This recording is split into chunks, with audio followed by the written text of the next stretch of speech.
Bonjour, je suis super contente de vous retrouver aujourd'hui pour une nouvelle vidéo. C'est un peu inattendu, mais il va y avoir encore une nouveauté. Aujourd'hui, je vais vous parler de la dernière palette de Huda Beauty. Je me souviens plus si c'est une palette pour la collection de Noël. C'est fort possible, à vrai dire. Donc, elle s'appelle Empowered.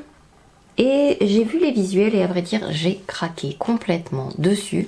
C'était pas prévu parce que j'ai déjà fait une vidéo nouveauté il y a pas longtemps. Le mois dernier j'ai fait une vidéo nouveauté sur les produits Charlotte Tilbury et j'ai récemment acheté la palette de Natasha Denona. C'est la fin de l'année, plein de choses me plaisent. J'avoue que j'adore les collections automne-hiver. Voilà, j'ai rien d'autre à dire. Donc voici le packaging extérieur, c'est tout en plastique dedans. Apparemment on peut scanner le QR code qui est dessus. J'avoue je l'ai pas fait, j'ai testé juste après. À l'intérieur il y a des or, cuivre, des bruns, des teintes plus neutres, des textures mates, des hybrides crème, j'ai hâte de tester, des métalliques et des pailletés. La marque est très très forte pour faire tout ce qui est métallique et pailleté, donc j'ai hâte de tester les couleurs de cette palette. Les fards sont fabriqués donc en Italie. Le poids net de tout ça fait 16,9 grammes et ma foi, j'ai hâte de tester. Je ferai des swatchs à la fin, mais ce que je voulais faire avant de vous proposer un maquillage avec, c'était de comparer la palette avec la Natasha Denona My Dream Palette. Si vous n'avez pas vu la vidéo dessus, je vous mets tout ça en barre d'infos comme d'habitude. Et voilà les deux nouvelles palettes en fait côte à côte. Ah, elle est moins froide que ce que je pensais peut-être pour la Huda Beauty. Je la voyais un peu plus froide que ça. Elle se ressemble un petit peu parce qu'on retrouve quand même peut-être les deux beiges un peu chauds. Donc Legacy ressemble un peu à Familia. Il y a effectivement des violets, mais comme on est à l'automne, j'ai envie de vous dire qu'on retrouve beaucoup de violets, de cuivre, de marron. C'est normal, c'est la période. Après, dans cette palette-là, il y a un duochrome qui est ravissant.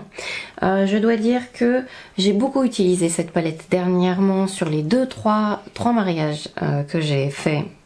Et les teintes sont magnifiques, ça se travaille merveilleusement bien, j'en suis très contente. Les fards Huda Beauty, je les aime beaucoup, donc j'ai hâte de tester. Après, dans cette palette, c'est beaucoup plus brillant, on est dans le métallisé pailleté. Il y a trois fards, alors ne parlons pas de Charisma qui vous aveugle presque quand on le regarde. On a un peu plus de fards avec la Huda Beauty. Je pense honnêtement que vous n'avez peut-être pas besoin d'avoir les deux, parce qu'on a quand même des similitudes dans les palettes. Après, ça va dépendre de ce que vous aimez, plus Natasha Denona ou plus la formulation de Huda Beauty. Moi j'aime les deux. Huda Beauty fait très très fort maintenant avec ses textures aussi, ses couleurs. Donc j'aime beaucoup. Après il y a deux fards un peu crème bizarre à l'intérieur. J'ai peur qu'en fait ils se retrouvent très très sales. C'est le problème dans les palettes de fards à paupières où il y a des crèmes sur les côtés comme ça, c'est que ils n'ont pas prévu de cache, vous savez, en plastique, pour parce que les fards volent, hein, faut pas se leurrer. Mon café doit être froid. Et si on commençait tout de suite? Il est froid. Hop, donc j'utilise ma base habituelle, la Tinted Smudge Proof de NARS dans la couleur Light. Après là au niveau de la couleur ça dépend du rendu que vous voulez, mais on va la tapoter partout. Regardez bien vers le bas, essayez d'en appliquer même dans les plis. N'hésitez pas à vous aider de vos doigts pour tirer votre peau si jamais vous en avez besoin. Je vais déjà utiliser Winner qui est juste là. C'est un gris. Je n'en mets pas beaucoup sur mon pinceau, jamais. Donc je disais n'hésitez pas à regarder ma vidéo. J'essaierai de vous la retrouver et de vous la mettre en barre d'infos. Parce qu'on m'a posé la question de quelle quantité je mettais sur mon pinceau. Je mets toujours la même quantité, c'est ma manière de travailler les forts. J'adore cette couleur. Et je vous montre en fait qu'il n'en faut pas beaucoup. Dans cette... Oh là là, c'est beau. J'adore cette couleur. C'est, je crois, un plus beau gris fumé encore que dans la palette, la Glam Palette de Natasha Denona. J'adore. Est-ce que je prends le même pinceau? Peut-être pas. Je vais en prendre un petit boule pour voir. Et je vais prendre maintenant la couleur Big, vu que je vous aveugle pas avec ma ring light. Je vais prendre la couleur Big Dreams. On va la mettre à l'intérieur. Oh, elle est moins froide. Qu'est-ce que je pensais? Oh, la couleur est très jolie. On dirait une espèce de gris rose. Et je vais rejoindre en fait l'autre gris au milieu. Moi, je vais prendre le plus petit miroir parce que sinon vous n'allez pas voir ce que je fais. Voilà, je prends un pinceau un peu plus petit pour être plus précise. Alors là, on est en train de faire en fait un maquillage qui s'appelle un Halo Eye. Je déconseille quand même cette forme si vous avez les yeux très rapprochés. On va utiliser, je pense, Rebelle, qui est juste à côté. Ça va réchauffer un tout petit peu le make-up. Si vous avez un petit peu du mal comme ça à utiliser des tons qui sont très froids ou des gris, ce que vous pouvez faire, c'est d'estomper, enfin, d'utiliser un fard de transition dans votre maquillage, soit votre bronzer, soit une couleur un tout petit peu plus soutenue que votre couleur de peau en fait, pour que ça se fonde. Il n'en faut pas beaucoup, juste pour estomper partout. Alors on va faire un truc parce que j'ai quand même envie de tester ça. Je vais prendre un pinceau liner assez gros. On va prendre le marron. Je vais tester le liner, voir worthy. Ah, ou alors j'utilise plutôt ça.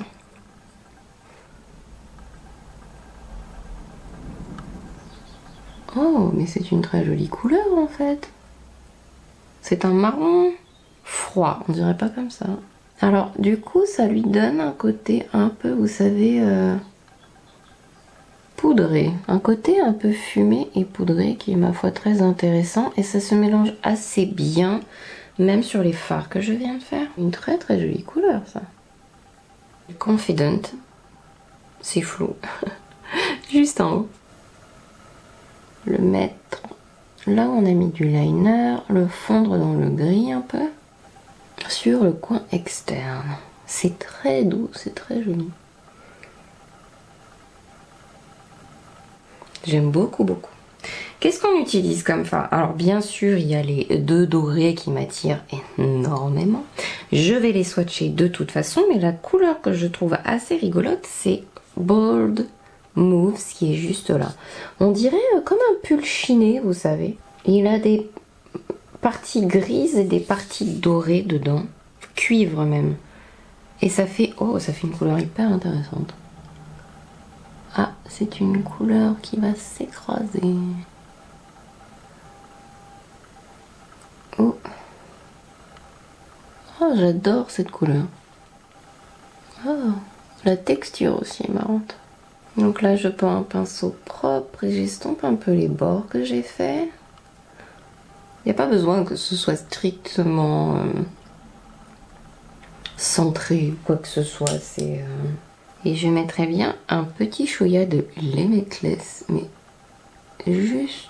Oh, c'est trop rigolo aussi. Sur la partie inférieure, vous voyez? Que ça passe comme un dégradé, mais là... Je vais avancer sur mon make-up, certainement avec une partie musicale, pour votre plus grand plaisir, mais ma foi, c'est pas mal.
vais maintenant recréer en fait un peu la même chose que sur le dessus avec Winner en coin externe. Alors ça c'est un petit pinceau biseauté un peu abîmé, c'est un E65 qui normalement sert chez Sigma à faire l'eyeliner, mais comme il était tout petit, un peu éclaté, bah pour faire ça du coup il est parfait.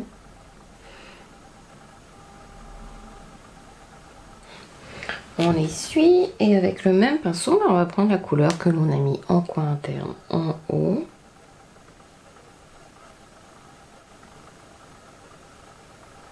Voilà, on les rejoint au milieu et avec un tout petit pinceau, en essayant d'en mettre le moins partout possible, on va juste mettre Bold Mousse, c'est celui qu'on a mis sur toute la partie. Mais on va en mettre vraiment pas beaucoup.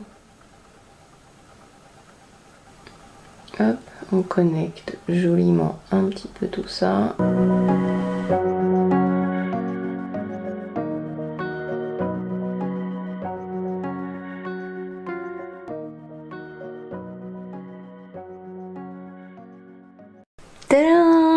C'est terminé, en tout cas pour le make-up. J'espère que ça vous a plu. Bien sûr, tout est listé en barre d'infos comme d'habitude. Et la palette donc. Eh bien, ça me plaît beaucoup, cette petite harmonie. Il y a quelques tons froids qui sont ravissants. Tiens, je vais vous mettre des swatchs tout de suite pour que vous puissiez voir tout ça. Donc les jolis mats, les fards, certains fards sont... c'est exactement en fait la même formulation que d'autres palettes Huda Beauty, en tout cas pour les dernières. La qualité est excellente. Il y a un autre fard, c'est Manifest It, que j'ai pas encore testé, qui m'intrigue beaucoup parce que j'ai l'impression qu'il y a comme un truc transparent au milieu. J'ai hâte.